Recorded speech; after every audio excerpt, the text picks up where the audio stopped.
Sir ನಮ್ದು ವರ್ಷ 365 ದಿವಸನೂ ಎರಡೂವರೆ ಕ್ಯಾನ್ ಹಾಲು ಹೋಗುತ್ತೆ ಸರ್. ಬೇಡ ಇದನ್ನೆಲ್ಲ ಕೊಟ್ಬಿಡೋಣ ಅಂದ್ರೆ ಬಂಡವಾಳ ಹಾಕೋದು ದೊಡ್ಡ ವಿಚಾರ ಅಲ್ಲ ಸರ್. ಅದು ಆ ಬಾಡಿ ಮೇಂಟೆನೆನ್ಸ್ಗೆ ಅಷ್ಟು ಬೇಕಾಗುತ್ತೆ. ಇನ್ನು ಒಳಗಡೆ ಕರು ಇರುತ್ತಲ್ಲ, ಕರು ಬೆಳ್ಕೋಬೇಕಲ್ಲ ಸರ್. ಅದು ಅದೇ ತರ ಹೆಂಗೆ ಅಂತಂದ್ರೆ ಹಿಂಗಿದ್ರೆ ಎಷ್ಟು ತರಬೇಕೋ ನಿಲ್ಬೋದು. ಇವೆಲ್ಲ ಲೆಕ್ಕಕ್ಕಿಲ್ಲ ಇವು. ಈ ದೊಡ್ಡದಿದೆಯಲ್ಲ ಸರ್, ದೊಡ್ಡಲ್ಲಿ ಮಾತ್ರ ಲೆಕ್ಕ.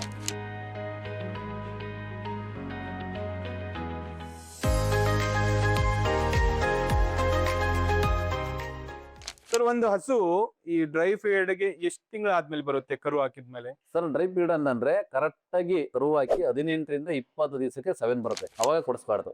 ಕಮ್ಮಿ ಅಂದ್ರೆ 80ರಿಂದ 90 ದಿವಸ ಆಗ್ಬೇಕು. 90 ದಿವಸ ಕೊಡ್ಸಿದ್ರೆ ಅಲ್ಲ, 1 ವರ್ಷ 365 ದಿವಸಕ್ಕೆ ಮತ್ತಿನ್ನು ನೆಕ್ಸ್ಟ್ ಇನ್ನೊಂದು ಕರು ಹಾಕುತ್ತೆ. ಸೊ ನಿಮ್ ಪ್ರಕಾರ ಇವತ್ ಕರು ಹಾಕ್ತಂದ್ರೆ ನೆಕ್ಸ್ಟ್ 3ನೇ ತಿಂಗಳಿಗೆ ಗರ್ಭಧಾರಣೆ ಮಾಡಿಸ್ಬೇಕು. ಅದಾದ್ಮೇಲೆ ಅದು ಎಷ್ಟು ತಿಂಗಳು ಮತ್ತೆ ಅದು 7 ಮಂತ್. ಇವಾಗ 7 ತಿಂಗಳು 6.5ರಿಂದ ಒನ್ ಟೈಮ್ ಹಾಲು ಕರಿಬೇಕು. ಇಲ್ಲ ಅಂತಂದ್ರೆ ಕೊಡ್ತೇವೆ. ನೀವು 7 ಕರು ಹಾಕೋರು ಹಾಲು ಕೊಡಲ್ಲ ಅಂತ ಹೇಳಲ್ಲ. ಅವಾಗ ಏನಾಗುತ್ತೆ ಅಂದ್ರೆ ನೆಕ್ಸ್ಟ್ ಲ್ಯಾಕ್ಟೇಷನ್ ನೆಕ್ಸ್ಟ್ ಕರು ಹಾಕೋಲ್ಲ, ಅವಾಗ ಪ್ರಾಬ್ಲಮ್ ಅಂತಲ್ಲ. ಏನ್ ಪ್ರಾಬ್ಲಮ್ ಏನು ಬರಲ್ಲ, ಹಾಲು ಕಮ್ಮಿ ಆಗುತ್ತೆ. ಈಗ 10 ಲೀಟರ್ ಕೊಡ್ತಿರೋದು 5 ಲೀಟರ್ ಬರುತ್ತೆ. ಇವಾಗ 2 ತಿಂಗಳು ಗ್ಯಾಪ್ ಕೊಡೋದ್ರಿಂದ ನಿಮಗೆ ಜಾಸ್ತಿ ಬೆನಿಫಿಟ್ ಜಾಸ್ತಿ. ಇವಾಗ 5 ಲೀಟರ್ ಕೊಡೋದು 10 ಲೀಟರ್ ಕೊಡೋದ್ರೆ 5 ಲೀಟರ್ ಕೊಟ್ರೆ 2 ತಿಂಗಳು 90 ದಿವಸ ಕೊಡ್ತಲ್ಲ, ಅದು 10 ಲೀಟರ್ ಬೆನಿಫಿಟ್ ಯಾವ್ದು ಬರುತ್ತೆ ಅವಾಗ. ಹಂಗಾಗಿ ಅದು ಒಂದೇನಪ್ಪಾ ಅಂತಂದ್ರೆ ಒಂದು ತಾಯಿ ತರನೇ. ಇವಾಗ ಒಂದು ಆರೈಕೆ ನಾವು ಪ್ರೆಗ್ನೆನ್ಸಿ ಟೈಮ್ ಅಲ್ಲಿ ಆರೈಕೆ ಮಾಡ್ತೀವಲ್ಲ, ಆದ್ರೆ ಅವಕ್ಕೂ ಒಂದು ರೆಸ್ಟ್ ಬೇಕು ಅಂತ. ಇದು ಡ್ರೈ ಪೀರಿಯಡ್ ಅಲ್ಲಿ ಇರೋದಾ? ಡ್ರೈ ಪೀರಿಯಡ್ ಸರ್ ಇದು. ಇದು ಈಗ 9 ಮಂತ್ ನಡೀತಾ ಇದೆ. ಹಳ್ಳಿ ಜನಗಳು ಏನ್ ಮಾಡ್ತಾರೆ ಅಂತಂದ್ರೆ, ಈಗ ಹಸು ಹಾಲು ಕೊಡ್ತಾ ಇಲ್ಲ, ಅದಕ್ಕೆ ತಿಂಡಿ ಕೊಡ್ಬಾರ್ದು, ಮೇವು ಕಮ್ಮಿ ಕೊಡ್ಬೇಕು ಅಂತಾರೆ. ಅದೆಲ್ಲ ಮಾಡುತ್ತೆ. ಇವಾಗ ಅದು ಆಕ್ಚುಲಿ ಅದು ಕಮ್ಮಿ ಅಂದ್ರೆ ಅದು 600ರಿಂದ 700 kg ಬರುತ್ತೆ. ಅದು ಆ ಬಾಡಿ ಮೇಂಟೆನೆನ್ಸ್ಗೆ ಅಷ್ಟು ಬೇಕಾಗುತ್ತೆ. ಇನ್ನು ಒಳಗಡೆ ಕರು ಇರುತ್ತಲ್ಲ, ಕರು ಬೆಳ್ಕೋಬೇಕಲ್ಲ ಸರ್. ಕರು ಬೆಳ್ಕೋಬೇಕು, ಮತ್ತೆ ಹಾಲೆಲ್ಲ ಮತ್ತೆ ನೆಕ್ಸ್ಟ್ ಆ ಕರು ಹಾಕ್ದಾಗ ಹಾಲೆಲ್ಲ ಬರ್ಬೇಕು ಅಂತಂದ್ರೆ, ಈಗ ಹೆಂಗೆ ಅಂತಂದ್ರೆ ನಾವು ಮಕ್ಳನ್ನೆಲ್ಲ ಯಾವ ತರ ಬೆಳೆಸಿ ಅದು ಒಂಥರ ಮಗು ತರನೇ ಸರ್ ಅದು. ಯಾಕೆ ಅಂತಂದ್ರೆ ಕರು ಹಾಕ್ಬೇಕಾದ್ರೆ ಆವಾಗ ಏನಾಗುತ್ತೆ ಅಂತಂದ್ರೆ, ನಾವು ಫೀಡ್ಸ್ ಮೇವೆಲ್ಲ ಕಮ್ಮಿ ಮಾಡ್ತೀವಿ ಅನ್ಕೊಳ್ಳಿ. ಕರು ಹಾಕ್ಬೇಕಾರೆ ಈ ಗರ್ಭಕೋಶದಲ್ಲಿ ಇನ್ಸ್ಪೆಕ್ಷನ್ ಆಗೋದು, ಆಮೇಲೆ ಕರು ಬರ್ದೇನೆ ಇರೋದು, ಆಮೇಲೆ ಕಸ ಅಂತ ಹೇಳ್ತಾರೆ ಸರ್. ಅದು ಕಸ, ವೇಸ್ಟೇಜ್ ಕಸ ಅಂತ ಬರುತ್ತೆ. ಅದೆಲ್ಲ ಅದು ಸರಿಯಾದ ಟೈಮ್ ಬರ್ದೇ ಇರೋದು. ಸರಿಯಾದ ಟೈಮ್ ಬರದೇ ಇರೋದು. ಅದೇನಾಗುತ್ತೆ ಅಂದ್ರೆ ಮತ್ತೆ ಬರ್ದೋದಾಗ ಏನ್ ಮಾಡ್ತೀವಿ, ನಾವು ಡಾಕ್ಟರ್ ಕರ್ಸಿ ಮತ್ತೆ ಅದಕ್ಕೆ ಏನಾನ ಟ್ರೀಟ್ಮೆಂಟ್ ಮಾಡಿಸಿ ತುಂಬಾ ಖರ್ಚು ಬರುತ್ತೆ. ಅದ್ರ ಬದಲು ಏನಿಲ್ಲ ಸರ್, ಡ್ರೈ ಫೀಡ್ ಅಲ್ಲಿ 4 ಚೀಲ ಬುಸರಿ ಅಂತ ಅಷ್ಟೇ. 4 ಚೀಲ ಒಂದ್ 5-6 ರೂಪಾಯಿ ಖರ್ಚು ಬರುತ್ತೆ ಅಷ್ಟೇ. ಅದ್ರಲ್ಲಿ ಏನ್ ಕೆಲವು ಜನ ಏನ್ ಅನ್ಕೊಂಡ್ರೆ, ಅದಕ್ಕೆ ಅಷ್ಟೊಂದು ಬೂಸ ಕೊಡ್ಬೇಕಲ್ಲ ಅಂತ ಹೇಳಿ ಅನ್ಕೊತಾರೆ ಸರ್. ಹೆಂಗೆ ಅಂತಂದ್ರೆ, ಇವಾಗ ನಾವು ವಯಸ್ಸಾದಾಗ ಏಜ್ ದುಡಿತೀವಿ, ವಯಸ್ಸಾದಾಗ ದುಡಿಯಕ್ ಆಗತ್ತಾ? ಇಲ್ಲ. ಇವಾಗ ವಯಸ್ಸಾಗಿದೆ ಅಂತ ಅವ್ರ ಊಟ ಕಮ್ಮಿ ಕೊಡ್ಬೇಕಾಗತ್ತ? ಆತರ ಆಗತ್ತೆ ಸರ್. ಅದನ್ನ ಕೆಲವು ಜನ ಹಳ್ಳಿಯವರೆಲ್ಲ ತಿಳ್ಕೊಂಡ್ರೆ ತಪ್ಪು ಮನೋಭಾವನೆ ಅದೇ ಸರ್. ಅಂದ್ರೆ ನೀವ್ ಹೇಳ್ತೀರಾ ಡ್ರೈ ಪೀರಿಯಡ್ ಅಲ್ಲೂ ಕೂಡ ಎಷ್ಟು ಬೇಕೋ ಅಷ್ಟು ಕೊಡ್ಲೇಬೇಕು ಸರ್ ಅದಕ್ಕೆ. ಯಾಕೆ ಅಂತಂದ್ರೆ ನೆಕ್ಸ್ಟ್ ಅದು ದಷ್ಟಪುಷ್ಟವಾಗಿ ಕರು ಹಾಕಿ ಮತ್ತೆ ಹಾಲು ಕೊಟ್ಟು ಸರ್, ಅದು ಒಂದು ದಿವಸ ಇವಾಗ ಅದು 15 ಲೀಟರ್ ಹಾಲು ಕೊಡುತ್ತೆ ಅಂದ್ರೆ 80 ಲೀಟರ್ ರಕ್ತನ ಫಿಲ್ಟರ್ ಮಾಡುತ್ತೆ ಸರ್. ಫಿಲ್ಟರ್ ಮಾಡುತ್ತೆ. 80 ಲೀಟರ್ ರಕ್ತ ಇದಾಗ್ಬೇಕು ಅಂತಂದ್ರೆ ಲೆಕ್ಕ ಹಾಕಲಿ. ಇವಾಗ ನಿಮ್ಮ ಹತ್ರ ಎಷ್ಟು ಎಚ್.ಎಫ್ ಇದಾವೆ ಮತ್ತು ಎಷ್ಟು ಸರ್? ನಮ್ಮ ಹತ್ರ 4 ಜರ್ಸಿಗಳಿದಾವೆ. 4 ಜರ್ಸಿ. ಇನ್ನೆಲ್ಲ ಹೆಚ್ಚು ಕಮ್ಮಿ 21 ಎಲ್ಲ ಎಚ್.ಎಫ್. ಸರ್, ಜರ್ಸಿ ಯಾಕೆ ಇದ್ರಲ್ಲಿ ಮಿಕ್ಸ್ ಮಾಡಿದ್ರಿ? ಸರ್, ಜರ್ಸಿ ಯಾಕೆ ಮಿಕ್ಸ್ ಮಾಡ್ತೀವಿ ಅಂತಂದ್ರೆ, ಬರೀ ಎಚ್.ಎಫ್ ಆದ್ರೆ ಫ್ಯಾಟ್ ಎಸ್.ಎನ್.ಎಫ್ ಬರುತ್ತೆ, ಫ್ಯಾಟ್ ಅಂತೇಳಿ.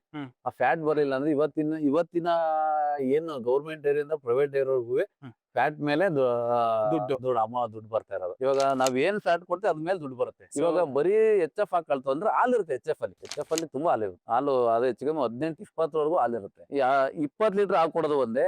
ಆ 20 ಲೀಟರ್ಗೆ ಅದು 2 ಲೀಟರ್ ಹಾಲು ಹಾಕಿವೆ, ನಿಮ್ಗೆ ಅದ್ರ ಡಬಲ್ ದುಡ್ಡು ಬಂದ್ಬಿಡುತ್ತೆ. ನೀವು ಹೊಸದಾಗಿ ಏನಾದ್ರು ಬೈ ಮಾಡಕ್ ಹೋದ್ರೆ ಅವಾಗ ಯಾವೆಲ್ಲ ಕಾರಣಗಳನ್ನ ನೀವು ಮೈಂಡ್ ಅಲ್ಲಿ ಇಟ್ಕೊಂಡು ಒಂದ್ ಹಸಾನ ತಗೊಂಡ್ಬರ್ತಾರೆ? ಸರ್, ಫಸ್ಟ್ ಆಫ್ ಆಲ್ ಇದಿದೆಯಲ್ಲ ಸರ್, ಇದು ಹಿಂದ್ಗಡೆದು ಹಿಂಗಿರುತ್ತೆ. ಹಿಂಗ್ ಇರ್ಬಾರ್ದು, ಹಿಂಗಿರ್ಬೇಕು. ಹಿಂಗಿರ್ಬೇಕು.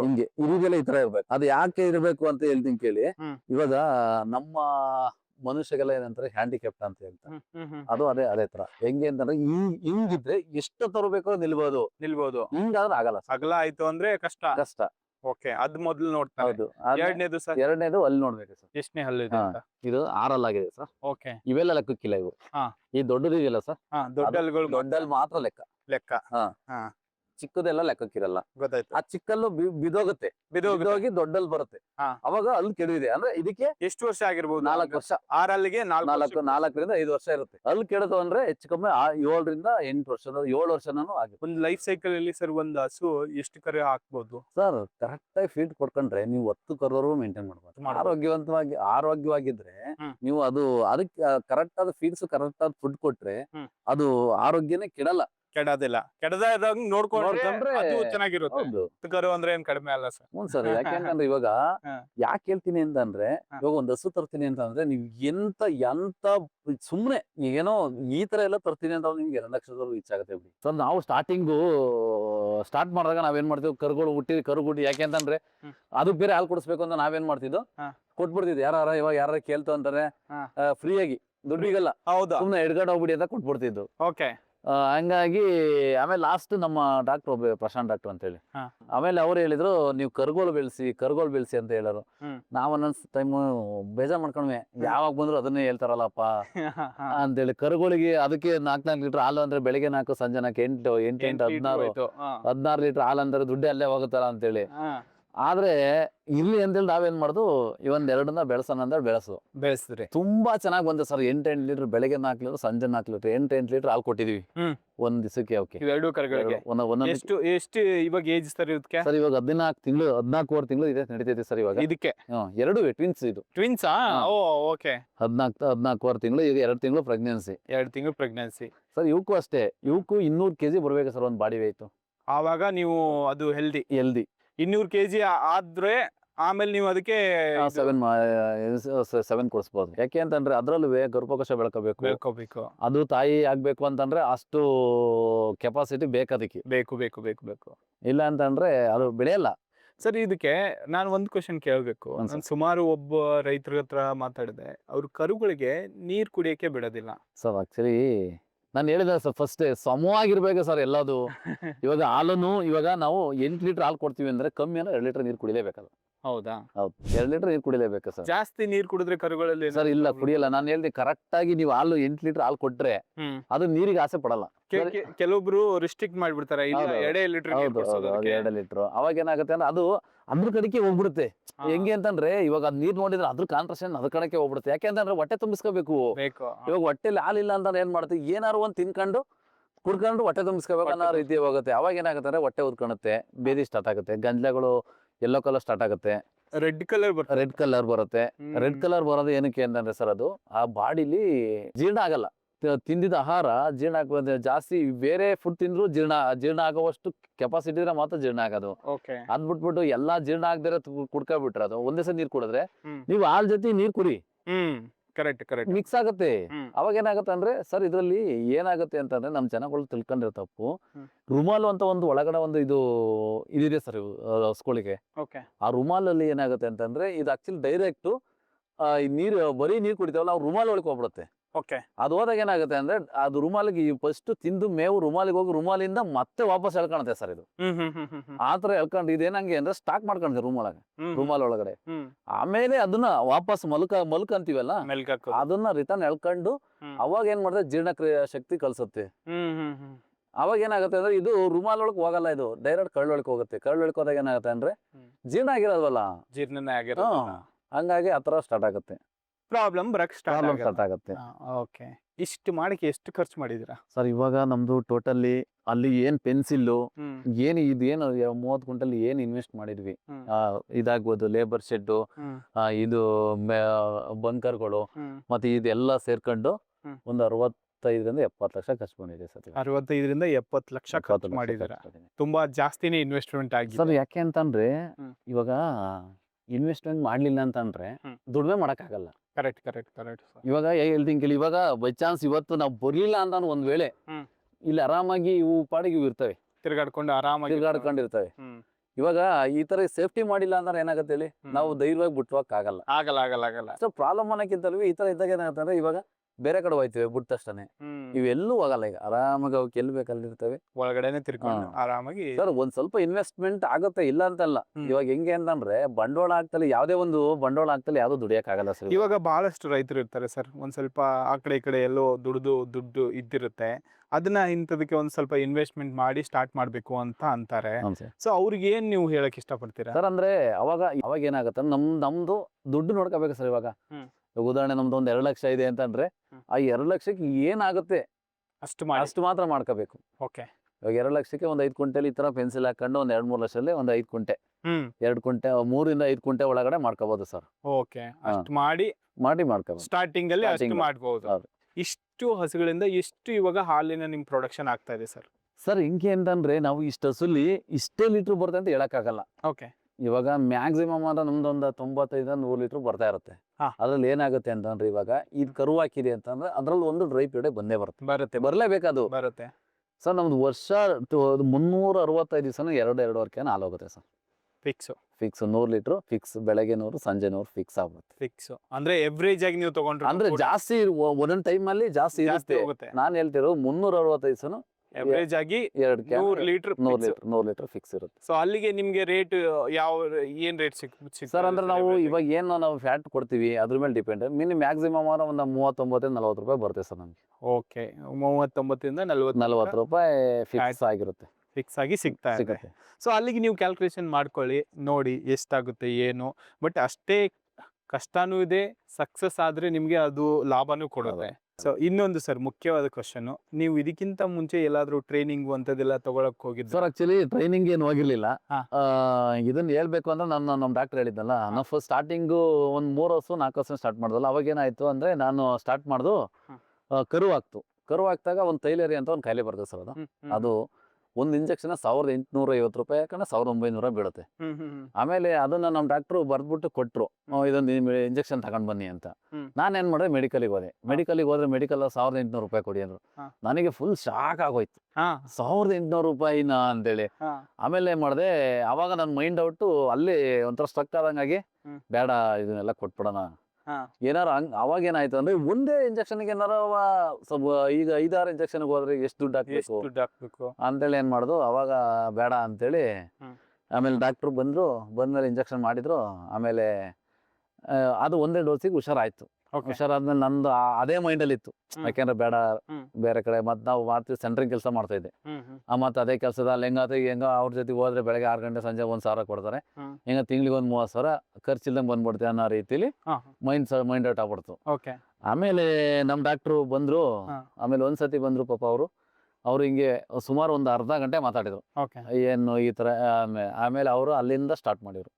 ಆಮೇಲೆ ಅವ್ರು ಬಂದಾಗೆಲ್ಲ ನಮ್ಗೆ ಏನ್ ಅನ್ಸೋದು, ಇವ್ರು ಏನ್ ಇಷ್ಟೊಂದು ಮಾತಾಡ್ತಾರಲ್ಲಪ್ಪ ಅನ್ಸೋದು ಸ್ಟಾರ್ಟಿಂಗ್ ಮೂಮೆಂಟ್ ಅಲ್ಲಿ.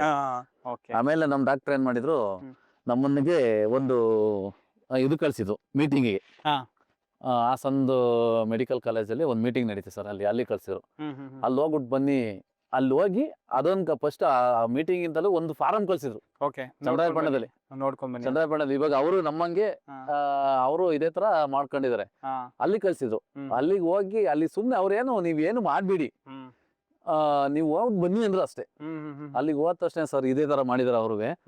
ಅಲ್ಲಿಗೆ ಹೋದ ತಕ್ಷಣ ನಮ್ ಮೈಂಡ್ ಚೇಂಜ್ ಆಗೋಯ್ತು. ಅದು ವಾತಾವರಣ, ಅದು ಮಾಡಿರೋದು ಹೌಸ್ಗಳು ಎಲ್ಲ ನೋಡಿ ಅವಾಗಿಂದ ನಮ್ಗೆ ಮತ್ತೆ ಅದೇ ರಿಟರ್ನ್ ಅದಕ್ಕೆ ಬಂದು.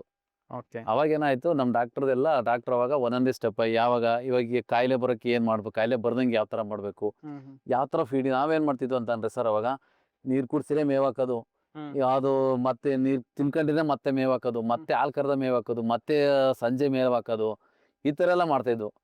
ಆಮೇಲೆ ನಮ್ ಡಾಕ್ಟರ್ ಹೇಳಿದ್ರು, ನೀವು ಏನಾರು ಮಾಡಿ ಒಂದ್ ಹಸಿಗೆ 35-40 kg ಮೇವ್ ಕೊಡ್ತಾ ಬನ್ನಿ, ನಿಮಗೆ ಅವಾಗ ಹಿಂಗ ಅನ್ಸುತ್ತೆ ಅದನ್ನ ರಿಸಲ್ಟ್ ಹೇಳಿ ಅಂದ್ರು.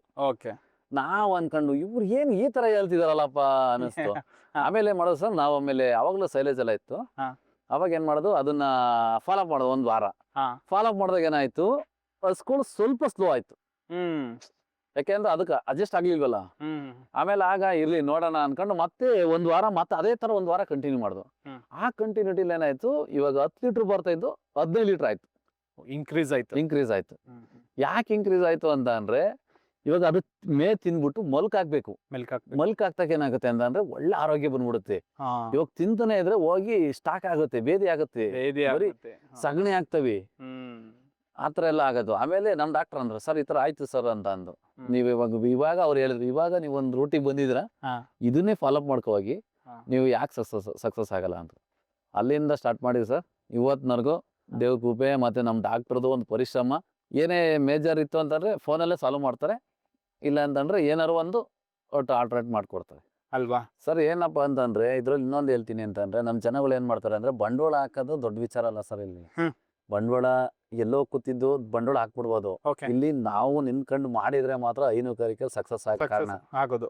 ಯಾಕೆಂತಂದ್ರೆ ಇವಾಗ ನಾನು ಲೇಬರ್ ಇಟ್ಟಿದ್ದೀನಿ, ಎಲ್ಲೋ ಹೋಗೋದು, ಅವ್ನು ಲೇಬರ್ ನೋಡ್ಕೊಳ್ತಾನೆ, ಅವನಿಗೆ ಫೋನ್ ಮಾಡಿ ಹೇಳೋದು. ಅವನೇನ್ ಮಾಡ್ತಾನೆ ಅಂದ್ರೆ ಅವನಿಗೆ ಎಷ್ಟು ಇವಾಗ ಅವ್ನ ಮೈಂಡಲ್ಲಿ ಇವಾಗ ಈ ಹೊಸಗೆ ನೀರು ಕುಡ್ಸಿದ್ನಲ್ವಾ, ಬಿಡತ್ತೆ ಅದೊಂದು ಅಲ್ಲಿ ತೊಟ್ಟಿ ಒಳಗೆ ಇಟ್ಟಿದ್ದೀನಿ, ಅದ್ರಲ್ಲಿ ನೀರು ಚೆನ್ನಾಗಿದೆಯೋ ಅಥವಾ ಏನಾಗಿದೆ, ಮೇವು ಏನಾಗಿದೆ, ಅದು ಕರೆಕ್ಟ್ ಟೈಮಿಗೆ ಕೊಡಬೇಕು ಅನ್ನೋದ್ರ ಬಗ್ಗೆ ಅವ್ರಿಗೆ ಇಂಟ್ರೆಸ್ಟ್ ಇರಲ್ಲ ಸರ್ ಅವ್ರಿಗೆ. ಯಾಕೆ ಅಂತಂದ್ರೆ ಮೊದ್ಲಾಗ್ಲೇ ನಮ್ಮ ಗಾದೆ ಹೇಳಿದಾರೆ ಸರ್, ಮಗ ಮಾಡೋದು ಮಧ್ಯಮ, ಆಳ್ ಮಾಡೋದು ಆಳು, ಅಪ್ಪ ಮಾಡೋದು ಉತ್ತಮ. ಆ ರೀತಿ ಇವಾಗ ಅವನದೇನೋ ಒಂದಿರುತ್ತೆ. ಓಕೆ ಅವನೇನೋ ಒಂದು ಇವಾಗ ಏನೋ ಮಧ್ಯ ಒಂದು ಫೋನ್ ನೋಡ್ತಿರ್ತಾನೋ, ಟಿವಿ ನೋಡ್ತಿರ್ತಾನೋ, ಅದು ಅರ್ಧಂಬರ್ಧ ನಿಲ್ಸಿರ್ತಾನೆ. ಯಾಕೆಂದ್ರೆ ಇವಾಗ ಹಾಲು ಕರಿಬೇಕು ಅಂತ ಅಲ್ಲಿಗೆ ಅದ್ ನಿಲ್ಸಿರ್ತಾನೆ. ಅವಾಗ ಅವ್ನ ಮೈಂಡ್ ಕಟ್ಔಟ್ ಏನಾಗುತ್ತೆ ಅಂತಂದ್ರೆ ಆ ಕಡೆ ಹೋಗುತ್ತೆ. ಇವಾಗ ನಾನ್ ಬಂಡವಾಳ ಹಾಕಿನಿ ಅಂದಾಗ ನಾನು ಇಲ್ಲಿ ಇದೀನಿ ಅಂತ ನನಗೇನ್ ಅನ್ಸುತ್ತೆ ಹೇಳಿ, ನಾನು ಇವಾಗ ನಾಳೆ ಬ್ಯಾಂಕ್ ಲೋನ್ ಕಟ್ಟಬೇಕು, ಜವಾಬ್ದಾರಿ ಜಾಸ್ತಿ ಇರುತ್ತೆ. ಆ ಜವಾಬ್ದಾರಿ ಇತ್ತು ಅಂದ್ರೆ ಸರ್ ಹೈನುಗಾರಿಕೆಯಲ್ಲಿ 100% ಸಕ್ಸಸ್ ಆಗ ಸಾಧ್ಯ ಸರ್. ಲೇಬರ್ ಇಟ್ಕೊಂಡ್ರೆ ಯಾವ್ದೇ ಕಾರಣಕ್ಕೂ ಸಕ್ಸಸ್ ಆಗಲ್ಲ. ಈಗ ಯಾರೆಲ್ಲ ಈ ವಿಡಿಯೋಗಳು ನೋಡ್ತಿದ್ದಾರೆ ಅವ್ರಿಗೆ ಹೆಲ್ಪ್ ಆಗುತ್ತೆ ಅಂತ ನಾನು ಹೇಳೋದೇ ಗೊತ್ತಾ, ಫಸ್ಟ್ ಆಫ್ ಆಲ್ ಬಂಡವಾಳ ಹಾಕೋದಕ್ಕಿಂತಲೂ ಸರ್ ಏನಿದೆ ಗೊತ್ತಾ, ನಾವೇ ಇರ್ಬೇಕು ಸರ್ ಫಾರ್ಮ್ ಒಳಗಡೆ. ನೀವು ಇದ್ದು ಮಾಡ್ತೀನಿ ಅಂದ್ರೆ ಬಂಡವಾಳ ಹಾಕಿ. ಹೌದು. ಇವಾಗ ಯಾಕೆ ಗೊತ್ತಾ, ಜನದ ಮೇಲೆ ಬಂಡವಾಳ ಹಾಕ್ತೀನಿ ಅಂತಂದ್ರೆ ದಯವಿಟ್ಟು ಹಾಕಕ್ ಹೋಗ್ಬಾರ್ದು. ಕಷ್ಟ ಯಾಕೆ ಗೊತ್ತಾ, ಇವಾಗ ಅವ್ರಿಗೂ ದುಡ್ಡು ಹಾಕಿ ಅನ್ನೋ ದುಡ್ಡು ಹೋಗುತ್ತೆ ಇಲ್ಲಿ. ಮತ್ತೆ ಈ ಹಸುನ ಏನಾಗುತ್ತೆ ಅಂತಂದ್ರೆ ಇದು ಹಸು ಆರೋಗ್ಯ ಹಾಳಾಗುತ್ತೆ. ಇವಾಗ 1.5 ಲಕ್ಷ ರೂಪಾಯಿ 2 ಲಕ್ಷ ಕೊಟ್ಟು ತಂದಿರ್ತೀವ, ಇದು ಹೋಯ್ತು ಅಂದ್ರೆ ಏನ್ ಅನ್ಸುತ್ತೆ ಹೇಳಿ, ಒಂದ್ ಜೀವ ಹಾಳು ಮಾಡ್ದಂಗ ಆಗುತ್ತೆ. ಕರೆಕ್ಟ್ ಸರ್, ಕರೆಕ್ಟ್ ಆತರ ಆಗುತ್ತೆ. ಅದರಿಂದ ಆದಷ್ಟು ಎಲ್ಲಾರು ಮಾಡೋ ಅಂತ ರೈತರುಗಳು ಏನ್ ಗೊತ್ತಾ, ಲೇಬರ್ ಬಿಟ್ಬಿಟ್ಟು ಸರ್ ಏನ್ ಕಷ್ಟ ಅನ್ಸಲ್ಲ ಸರ್. 3 hour sir. ನಾವು ಬೆಳಗ್ಗೆ 4 ಗಂಟೆಗೆ ಬರ್ತೀವಿ, ಅಲ್ಲ 5 ಗಂಟೆಗೆ ಬರ್ತೀವಿ. ನಾವ್ ಒಂದು 7:30 8 ಗಂಟೆ ಮ್ಯಾಕ್ಸಿಮಮ್ ಅಂದ್ರೆ 8 ಗಂಟೆ ಕೆಲಸ ಇರುತ್ತೆ. 8 ಗಂಟೆ ಮುಗಿಸ್ತೀವಿ. 8 ಗಂಟೆ ಮುಗಿಸ್ತೀರಿ. ಇನ್ನ ಮಾಮೂಲಿ ಒಂದು 11 ಗಂಟೆಗೆ ಬಂದು ತಿಂಡಿ ಗಿಟ್ಟಿ ತಿನ್ಕೊಂಡ್ಬಂದು ನಮ್ಮ ತಂದೆಯವ್ರು ಏನ್ ಮಾಡ್ತಾರೆ, ಎಲ್ಲ ಈಗ ನೋಡಿದ್ರಲ್ಲ ನೀವೇ, ಕ್ಲೀನ್ ಮಾಡ್ಕೊಂಡು ನೀವು ಎಲ್ಲಾನು ಬಿಚ್ಚಿಬಿಡ್ತೀವಿ. ಅವು ಪಾಡಿಗೆ ನೀರು ಕುಟ್ಕೊಳ್ತೇವೆ. ಆಮೇಲೆ ಇನ್ನೇನ್ ಕೆಲಸ ಇಲ್ಲ. 5:30ಗೆ ಬರ್ತೀವಿ, ಹಾಲು ಕರ್ಕೊಳ್ತೀವಿ, 7 ಗಂಟೆ ಫಿನಿಶ್ ಆಗುತ್ತೆ. 7 ಗಂಟೆಗೆ ಹೋಗ್ತೀವಿ. ಮತ್ತೆ ಆಕ್ಚುಲಿ ನಮ್ಮೂರಲ್ಲೆಲ್ಲ ಸಗಣಿ ಎತ್ತುತ್ತಾನೆ ಅಂತ ಆಡ್ಕೊಳ್ತಾರೆ ಸರ್. ಸಗಣಿ ಎತ್ತೋದ್ರಿಂದ ಆತರ ಆಡ್ಕೊಳ್ಳೋದ್ರಿಂದ ಏನ್ ಪ್ರಯೋಜನ ಇಲ್ಲ ಸರ್. ಸಗಣಿ ಎತ್ತೋದ್ರಿಂದ ಸರ್ ಇವತ್ತು 2 ಲಕ್ಷ ದುಡ್ಡು ನೋಡ್ತೀರ. ಕಡಿಮೆನೆ ಸರ್. 2 ಲಕ್ಷ ಬೆಂಗಳೂರಲ್ಲಿ ದುಡಿಯೋರಿಗೆ ಸಿಗ್ತಾ ಇಲ್ಲ. 2 ಲಕ್ಷ 2 ಲಕ್ಷ ಬರ್ತೇವೆ. ಕರೆಕ್ಟ್. 2 ಲಕ್ಷ ಆದಾಯ. ಇದು ಸ್ವಂತದಲ್ಲ. ನೀವು ಎಷ್ಟು ಬೇಕು, ಇವತ್ತು 2 ಇದೆ, ನೀವು ನಾಳೆ ನೀವು ಇದನ್ನೇ ದೊಡ್ಡದು ಮಾಡ್ಕೊಂಡು 20 ಲಕ್ಷಕ್ಕೂ ತಗೊಂಡು ಹೋಗ್ಬೋದು. ಅದು ಅದೇಂತೂ ಅದಕ್ಕೆ 100% ಅದೇ ಸರ್. ನೀವು ಇದನ್ನ ಗ್ರೋತ್ ಮಾಡ್ಕೊಂಡು ಹೋದ್ರೆ ಜಾಸ್ತಿ ಆಗ್ಬೋದು. ಓಕೆ ಸರ್, ಬಹಳಷ್ಟು ಸುದೀರ್ಘವಾದ ಇನ್ಫಾರ್ಮೇಶನ್ ಕೊಟ್ರಿ. ನಿಮ್ಮನ್ನ ನೋಡಿ ಇನ್ನೊಂದಿಬ್ಬರು ಜನ ಕಲಿರ್ಲಿ ಅನ್ನೋದು ನಮ್ಮ ಉದ್ದೇಶ. ಯಾರು ಬಂದು ನೋಡ್ತೀವಿ ಅಂತ ಅಂದ್ರು. ಇವರು ಹಾಸನ ಸಿಟಿಯಿಂದ ಒಂದು 7-8 ಕಿಲೋಮೀಟರ್ ದೂರ ರಾಚನಹಳ್ಳಿ ಅಂತ ಆ ಊರಲ್ಲಿ ಇವ್ರ ಫಾರ್ಮ್ ಇದೆ. ನಂಬರ್ನ ಕೊಟ್ಟಿರ್ತೀನಿ. ಸೊ ನೀವು ಯಾವುದೇ ರೀತಿಯ ಇನ್ಫಾರ್ಮೇಶನ್ ಬೇಕಾದ್ರೂ ಕೂಡ ನೀವು ಕಾಂಟ್ಯಾಕ್ಟ್ ಮಾಡಿ ಕೇಳಿ ಅನುಭವನ ತಗೊಳ್ಳಿ ಅಂತ ಹೇಳ್ತೀನಿ. ಸೊ ನಮ್ಮ ವಿಡಿಯೋನ ಇಷ್ಟೊತ್ತು ನೋಡಿದಿರಲ್ಲ, ಅದಕ್ಕೋಸ್ಕರ ಧನ್ಯವಾದ.